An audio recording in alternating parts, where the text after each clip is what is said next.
So hello class 11 students, हम पढ़ रहे हैं मोल कॉन्सेप्ट बेसिक से लेके एडवांस तक। इससे पहले वाली वीडियो में हमने ये देखा है कि मोल क्या होता है, एवोगैड्रोस नंबर क्या होता है, 6.022 इंटू 10⁻23 यही नंबर क्यों लिया गया है, और बहुत सारी बेसिक्स बात और की है। अगर आपके बेसिक क्लियर हों तो आप इस वीडियो से कंटिन्यू कर सकते हैं, अदरवाइज आप पहले वाली वीडियो देख के आएँ ताकि आपके कॉन्सेप्ट क्लियर हो सके और हमारी इस सीरीज़ का मोटिव पूरा हो सके। ओके, इस सीरीज़ के अंदर यानी इस वीडियो के अंदर नेक्स्ट हमारा है 3 formulas of mole। ठीक है, 3 formulas of mole are n is equals to small m upon capital M, n is equals to capital N upon Na, and third n is equals to V upon 22.4। That means small m is given mass, molar mass, number of particle given, and that is Avogadro's number, given volume।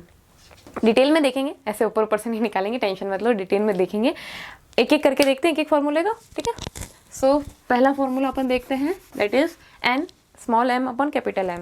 That is n यहाँ पर हमें denote करता है number of moles को। Next हमें small m दिखाता है given mass को। ओके, कैपिटल एम हमें दिखाता है मोलर मास को। ओके, मोलर मास के लिए मैंने लास्ट वीडियो में कहा था कि इस वीडियो में कैलकुलेट करना सिखाएंगे, तो अभी सिखाते हैं आपको। ओके, मोलर मास के साथ में एक और चीज़ होती है, that is gram atomic mass. अच्छा, ये दोनों क्यों एक साथ बता रही हूँ मैं, बिकॉज इन दोनों की एक कॉमन डेफिनेशन होती है। क्या होती है वो देखना। मोलर मास और ग्राम एटॉमिक मास क्या होता है, एक मोल ऑफ दैट पार्टिकल का मास। यानी एक मोल अगर मैं सोडियम ले आऊँ तो उसका मास जो होगा वो ग्राम एटॉमिक मास होगा। एक मोल अगर मैं कार्बन डाइऑक्साइड ले आऊँ तो that is molar mass of carbon dioxide. Okay, अच्छा, मोलर मास एक से ज़्यादा एटम यानी मॉलिक्यूल्स के अंदर प्रेजेंट होता है। एटॉमिक मास एटम के ऊपर जब हम बात कर रहे होते हैं तो हम एटॉमिक मास निकालते हैं। ओके ओके, नेक्स्ट चीज़ अब अपन देखते हैं, इस चीज़ पे गौर करना कि मोलर मास और ग्राम एटॉमिक मास जो है वो 1 मोल का मास है। बिकॉज इससे कई बार डायरेक्ट क्वेश्चन हो जाते हैं, हमें कैलकुलेशन नहीं करनी पड़ती, डायरेक्ट पूछा जाता है, हम डायरेक्ट आंसर दे देते हैं। ओके, आगे देखेंगे हम। नाउ एक बार कैलकुलेट कर लेते हैं हम कार्बन डाइऑक्साइड का मोलर मास। ठीक है, तो कार्बन डाइऑक्साइड का मोलर मास अगर हम कैलकुलेट करते हैं, यहाँ कर लेते हैं CO2। इसके अंदर 3 एटम है। ओके, 3 एटम में एक एटम जो है वो कार्बन है जिसका मास होता है 12 ग्राम, प्लस एक ऑक्सीजन है और ऑक्सीजन के 2 एटम है ना। So 2 multiply by number of atom multiply by mass. Mass कितना है इसका मास होता है 16। ओके, सो ये होगा 12 प्लस ये भी ग्राम ही है 16, दैट इज 32। तो हमारा टोटल मास कितना बन जाएगा, इट इज़ 44 ग्राम। तो कार्बन डाइऑक्साइड का मास कितना है हमारा 44 ग्राम। ओके, ये हमारा मोलर मास आ गया, यानी molecule mass sorry molecular mass जो हम निकालते हैं वो ही मोलर मास होता है। ठीक है, मॉलिक्यूलर मास जो है वो यू में निकाला जाता है, AMU में निकाला जाता है, यानी एटॉमिक मास यूनिट में निकाला जाता है, और जो मोलर मास होता है उसे ग्राम में निकाला जाता है। इतना ही फर्क है। ओके, एक मॉलिक्यूल का मास निकालोगे तो वो मोलर मास होगा, सॉरी एक मॉलिक्यूल का मास निकालोगे तो वो मॉलिक्यूलर मास होगा। अगर आप एक मोल का मास निकालोगे तो वो मोलर मास होगा। नाम में आ रहा है मॉलिक्यूलर मास यानी एक मॉलिक्यूल का, मोलर मास यानी एक मोल का। ओके, सो अभी ये जो हमने मास निकाला है कार्बन डाइऑक्साइड का, ये किसका है, 1 mole of carbon dioxide. 44 gram is 1 mole of carbon dioxide. Okay, next अब हम आगे चेक करते हैं ना? एक H2O को भी चेक कर लेते हैं, हमें प्रैक्टिस हो जाएगी। H2O, H2O का क्या होगा, 2 multiply by mass of oxygen that is 1 plus 16, तो डेट विल बी 18 ग्राम। तो कार्बन डाइऑक्साइड नहीं, वाटर का जो मास निकला वो कितना निकला, 18 gram. Molar mass of water is 18 gram. Okay, 1 mole of, अगर हम लेके आएंगे water, 1 mole of atom 1 mole of water लेके आएंगे तो वो 18 ग्राम के इक्वल होगा। नेक्स्ट चेकआउट करते हैं हम क्वेश्चंस के थ्रू। ओके, इस फॉर्मूले को हम साइड में लिख देते हैं, यहाँ पे लिख देंगे और नीचे क्वेश्चन सॉल्व करेंगे फिर। तो फॉर्मूले को हम यहाँ लिख देते हैं, that is n is equals to small m upon capital M। अब इस पे हमें लगाने हैं क्वेश्चंस। तो हम पहला क्वेश्चन क्या लगाएंगे, find number of mole in 23 gram of sodium. बहुत आसान क्वेश्चन है, बहुत बेसिक सा क्वेश्चन है। अभी हमने चेकआउट किया था कि सोडियम का जो मास होता है वो 23 ग्राम होता है, ठीक है। वापस देख लेते हैं हम। n यानी नंबर ऑफ मोल निकालने, नंबर ऑफ मोल निकालने का फॉर्मूला हमें दिया गया है n is equals to small m upon capital M, ठीक है। ये हमें फॉर्मूला यूज़ करना है। हम गिवन क्या है, हमें गिवन है हमें 23 gram of sodium, 23 gram of sodium हमें गिवन है ना। अब हम इसमें पुट करते हैं n is equals to given mass कितना है हमारा 23, और अगर हम सोडियम का मोलर मास चेक करें तो वो भी कितना होता है 23, ठीक है। Given mass upon molar mass of that sodium is 23 and given mass is 23। Now this is gram upon gram, तो ग्राम से ग्राम कट जाएगा और 23 से 23 कट जाएगा, तो वी विल गेट 1। सो नंबर हमारे पास क्या आ गया, नंबर ऑफ मोल कितने आ गए हमारे पास 1। नेक्स्ट क्वेश्चन देखते हैं, ठीक है। नेक्स्ट क्वेश्चन के अंदर हम क्या करेंगे, वैल्यू बढ़ाएंगे, ओके। इसको कर देते हैं रफ, यहाँ करते हैं हम change, that is 22 gram of carbon dioxide. So carbon dioxide जो है उसका हम मास निकालते हैं पहले। मोलर मास होगा कार्बन डाइऑक्साइड का, कार्बन का होता है 12 प्लस 32 इज इक्वल्स टू 44 ग्राम। हमारे पास मोलर मास कितना आ गया, यानी कैपिटल M कितना है हमारा 44 ग्राम। हमें स्मॉल m कितना दे रखा है, दैट इज 22 ग्राम, और हमारे n यानी नंबर ऑफ मोल का फॉर्मूला क्या होता है, small m upon capital M, तो that will be equal to 22 upon 44। तो अगर आप इसे कट करते हैं तो हमारे पास आंसर आएगा n is equals to 1/2, that means 0.5 mole, ठीक है। n कितना हमारे पास आ गया 0.5 मोल।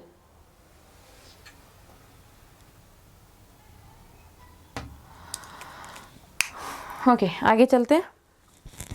सो अब अगर हम नेक्स्ट देखते हैं तो नेक्स्ट हमारे पास क्वेश्चन है,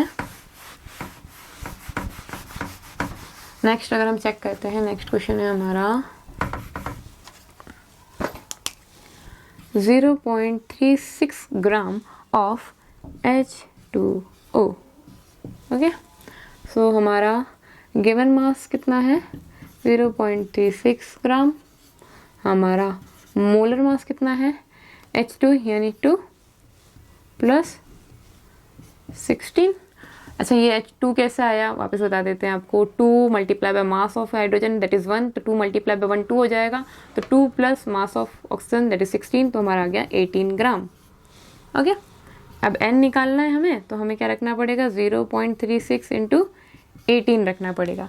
इसे आप कैलकुलेट कर लीजिए और जो भी आंसर आएगा वो आपका मोल हो जाएगा, ठीक है। नेक्स्ट क्वेश्चन चेक करते हैं। Video I don't want to make very long, तो हम नेक्स्ट क्वेश्चन करेंगे, ठीक है।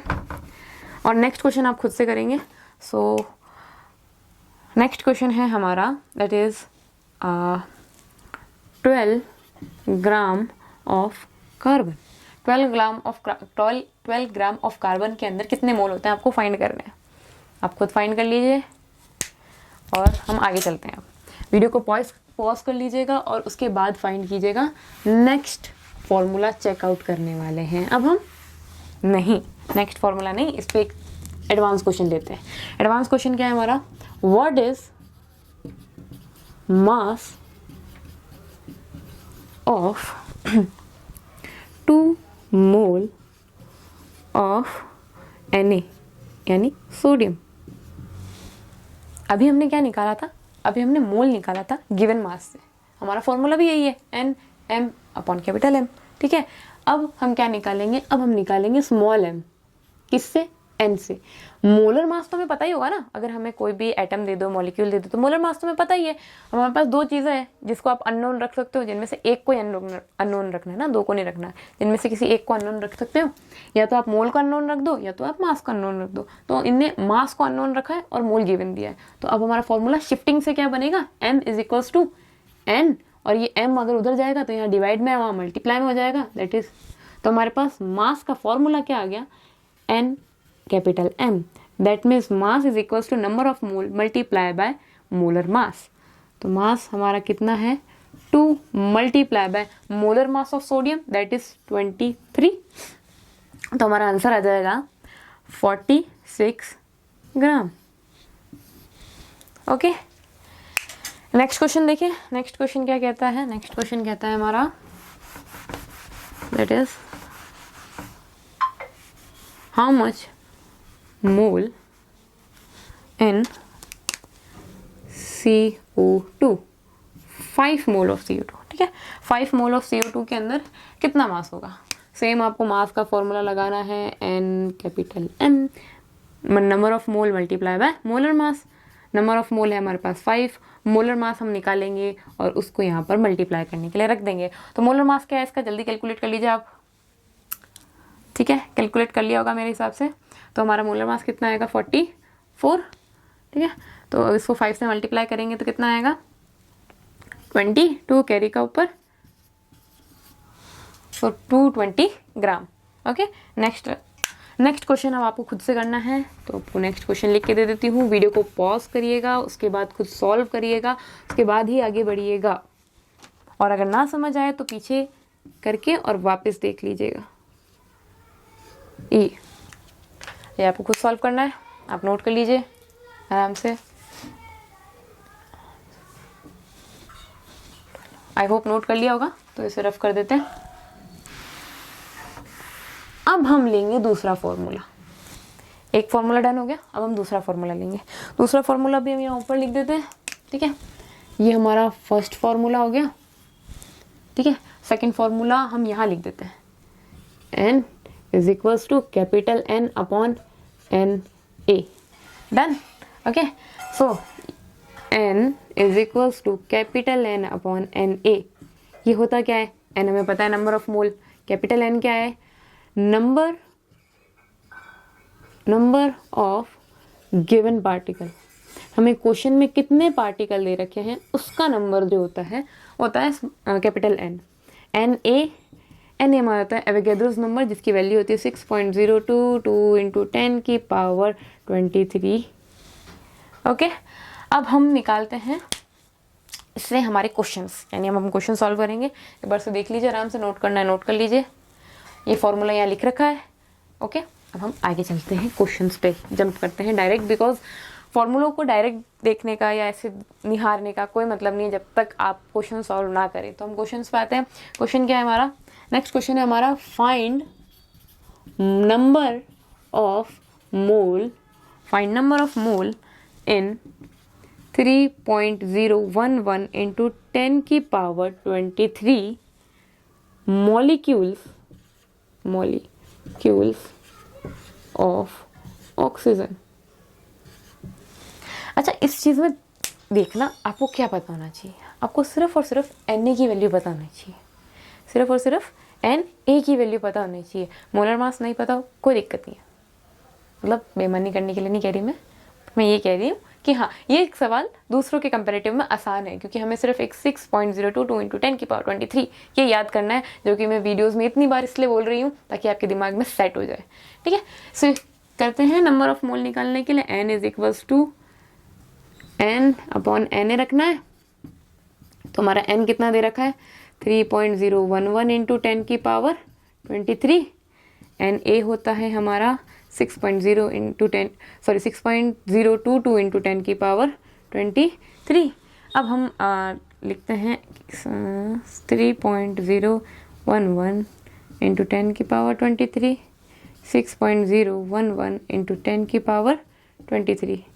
10 की पावर 23 से 10 की पावर 23 जो है वो कैंसिल आउट हो जाएगा, और अगर आप चेक करेंगे तो ये पूरा जो है 1 टाइम और ये 2 time, that means n is equals to 1/2, n is equals to 0.5 mole. Okay, आगे चले, ठीक है, आगे चलते हैं हम नेक्स्ट क्वेश्चन देखते हैं। नेक्स्ट क्वेश्चन है, बहुत आसान क्वेश्चन है, कुछ नहीं किया, फॉर्मूला पुट करा, आंसर आ गया। ठीक है। तो नेक्स्ट क्वेश्चन, आई होप आप खुद भी कर सकेंगे। नेक्स्ट क्वेश्चन 6.022 इंटू 10 की पावर 23 मॉलिक्यूल ऑफ XYZ, कुछ भी ले लो, वैसे तो कोई फ़र्क नहीं पड़ता, यानी H2O लो, O2 लो, कुछ भी ले लो, CO2 ले लो, इससे तो कोई फ़र्क पड़ना भी नहीं है यहाँ पे। सिर्फ किससे फ़र्क पड़ना है, नंबर ऑफ़ पार्टिकल कितने दे रखे हैं। तो हमारा आएगा small n is equals to capital N upon NA। Capital N कितना दे रखा है 6.022 इंटू 10 की पावर 23। NA कितना दे रखा है 6.022 इंटू 10 की पावर 23। n में रखोगे तो देट इज 6.022 इंटू 10 की पावर 23 अपॉन 6.022 इंटू 10 की पावर 23। बहुत ही आसानी से उड़ाते हुए 1 मोल आंसर आ गया हमारा। ठीक है, नेक्स्ट क्वेश्चन मैं दे रही हूँ, आपको खुद प्रैक्टिस करना है। मैं लिखूंगी, आप नोट कीजिएगा, पॉज कीजिएगा और उसके बाद सॉल्व कीजिएगा, देन कंटिन्यू कीजिएगा। ओके, नेक्स्ट है हमारा 12.044 इंटू 10 की पावर 23, ठीक है, ऑफ CO2 ले लो, क्या ही फ़र्क पड़ता है, कुछ फ़र्क नहीं पड़ता। ठीक है, सॉल्व करिए इसे। मैं नेक्स्ट लिख देती हूँ। आई होप आप लोगों ने सॉल्व कर लिया होगा और आंसर आपका आ गया होगा। ओके, नेक्स्ट हम देख लेते हैं हाउ मैनी, इसी का थोड़ा सा एडवांस, मतलब फार्मूला घुमा के, बेसिकली एडवांस नहीं है, फार्मूला हम घुमा रहे हैं, तो फार्मूला घुमाने के बाद हमारी अंडरस्टैंडिंग बेटर हो जाएगी। तो हम क्या कर रहे हैं, हाउ मैनी मॉलिक्यूल्स, इससे पहले हमने गिवन मास निकाल दिया था, अब हम मॉलिक्यूल्स निकालेंगे, यानी हम मोल गिवन हो तो हम मास भी निकाल सकते हैं और मॉलिक्यूल भी निकाल सकते हैं। ठीक है, are present in 2 mole of any atom, कुछ भी रख दो, यहाँ तो मैं ब्लैंक छोड़ रही हूँ, कुछ भी रख दो, कोई फ़र्क नहीं पड़ता। क्यों? बिकॉज हमें नंबर ऑफ मॉलिक्यूल निकालना है, हमें मोलर मास तो कोई फ़र्क ही नहीं है। और नंबर ऑफ मॉलिक्यूल निकालने के लिए हमें सिर्फ और सिर्फ एवोगैड्रोस नंबर पता होना चाहिए और गिवन मोल पता होना चाहिए, है ना। तो आगे वाला कुछ भी, उससे क्या ही फ़र्क पड़ता है। हम यहाँ पे फॉर्मूला निकाल लेते हैं, नंबर ऑफ मॉलिक्यूल निकालने का, नंबर ऑफ मॉलिक्यूल निकालने का मोल मल्टीप्लाई बाय Na। तो capital N is equals to small n multiply by Na। ठीक है, डॉट लगा लीजिए, ऐसी क्लियरिटी रहेगी। कितने मोल दे रखे हैं 2 मल्टीप्लाई बाय 6.022 इंटू 10 की पावर 23। तो 10 की पावर 23 तो एज इट इज़ आ जाएगा और उसको 2 से मल्टीप्लाई करते रहो, 440.12, ये हमारे आ गए नंबर ऑफ पार्टिकल। ठीक है, पीछे लिख दो मॉलिक्यूल्स, इतने मॉलिक्यूल्स प्रेजेंट है। डन, नेक्स्ट चेक करें। नेक्स्ट भी आई होप आप आसानी से कर लेंगे, सवाल बहुत आसानी से हो रहे होंगे आपसे, मुझे उम्मीद है। नहीं हो रहे हो वीडियो को पॉज करिए, कोशिश करें, नहीं हो बैक जाएं, वापस देखें, फिर से करें। जब तक नहीं हो आगे मत बढ़ना, क्योंकि हमें एडवांस लेवल तक जाना है। अगर बेसिक से स्टार्ट कर ही रहे हैं तो फिर अच्छे से करते हैं, है ना। सो नेक्स्ट है आपका मॉलिक्यूल्स प्रेजेंट इन 0.02 मोल। अगर नहीं दिख रहा हो मैं रंग से लिख देती हूँ, इन 0.02 मोल। ठीक है, क्या कुछ अलग किया क्या मैंने? कुछ नहीं किया, मैथमेटिक्स है, मैथ्स अच्छी कर लो, सब कुछ अच्छा हो जाएगा। अच्छा, ऐसे मैथ्स अच्छी करने के लिए कहा तो ये मत बोल देना कि मेरे को मैथ्स से डर लगता है, अब क्या करूँ। नॉर्मल कैलकुलेशन है, मल्टीप्लाई है, 2 की टेबल, कुछ नहीं, ज़्यादा कुछ नहीं। ठीक है, नेक्स्ट ये हम कर देते हैं, चलो आपके लिए ये वाला कर देते हैं, है ना। प्रैक्टिस शीट में से और क्वेश्चन कर लेना, पर ये है 0.02 इंटू 6.022 इंटू 10 की पावर 23। ठीक है, अब मल्टीप्लाई कर लो, 10 की पावर 23 एज इट इज़ रहेगा। ठीक है, अब एक काम करना, पहले मैंने क्या किया था, पहले 2 को मैं डायरेक्ट मल्टीप्लाई करती गई, लिखती गई। अब क्या है, हमारे पास पॉइंट वाली वैल्यू है, तो रुक जाओ, रुकना किस में, लिखने में रुकना नहीं है, लिखते रहो बट पॉइंट मत लगाना। 2 मल्टीप्लाई बाय 2 4, 2 मल्टीप्लाई बाय 2 4, पीछे सारे 0 हैं इसलिए ना। उसके बाद 0, 2 मल्टीप्लाई बाय 6 दैट इज़ 12।